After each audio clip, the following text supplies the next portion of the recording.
પ્રશ્ન નંબર 2 ની વાત કરીએ વિદ્યુત રાસાયણિક શ્રેણી પરથી તે નિષ્કર્ષણ પર આવી શકાય કે ઓકે Zn+2H2 ને 1 મોલ HCl માંથી મુક્ત કરશે.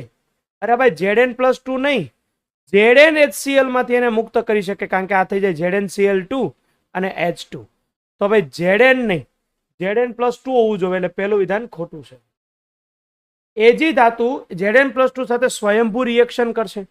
હવે Ag જે છે એ રિડક્શન અનુભવવાનો, એટલે કે Ag પ્લસ Ag માં કન્વર્ટ થાય, એટલે કે ઝીંક અને Ag પ્લસ ની રિએક્શન થાય જ્યારે Zn+2 થાય અને અહીંયા 2Ag થાય.